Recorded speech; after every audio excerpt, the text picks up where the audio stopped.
Welcome to Kishore academy. இன்றைக்கி இந்த வீடியோவில் 12th standard physics English medium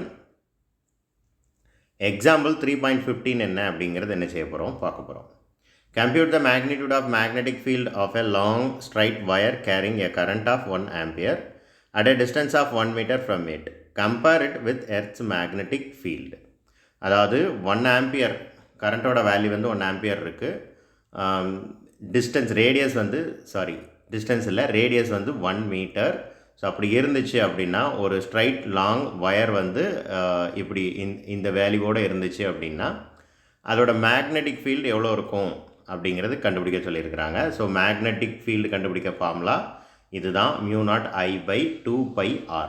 இதில் μ0ஓட வேல்யூ 4π × 10⁻⁻7 கான்ஸ்டன்ட் வேல்யூ. ஐயோட வேல்யூ 1ன்னு கொடுத்துட்டாங்க, கீழே இருக்கக்கூடிய 2π மறுபடியும் கான்ஸ்டன்ட், ஆரோட வேல்யூவும் 1ன்னு நினச்சிட்டாங்க கொடுத்துட்டாங்க. ஸோ இப்போ இந்த சம் வந்து ரொம்ப ஈஸி.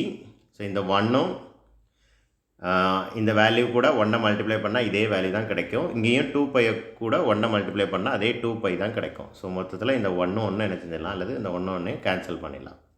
இப்போ இந்த பையையும் என்ன செஞ்சிடலாம், கேன்சல் பண்ணிடலாம். இந்த 2வையும் 4ஐயும் கேன்சல் பண்ணிடலாம். 1 2 is 2, 2 2s are 4.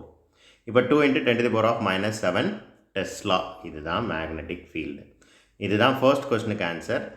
இப்போது எர்த் மேக்னெட்டிக் ஃபீல்டு கூட இதை கம்பேர் பண்ணோம். எர்த்தோட மேக்னெட்டிக் ஃபீல்டு வேல்யூ எவ்வளோ இருக்கும் அப்படின்னா 10⁻⁻5 டெஸ்லா இருக்கும்.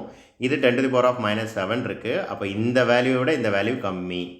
ஸோ நீங்கள் அதை நல்லா அண்டர்ஸ்டாண்ட் பண்ணணும். மைனஸில் வேல்யூ இருக்கும்போது மைனஸில் எது சின்ன நம்பராக இருக்கோ அதுக்கு தான் வேல்யூ ஜாஸ்தி, மைனஸில் பெரிய நம்பராக இருந்தால் அதோட வேல்யூ வந்து கம்மி. அப்போது இந்த ஸ்ட்ரைட் ஒயரோட வேல்யூ தான் கம்மி.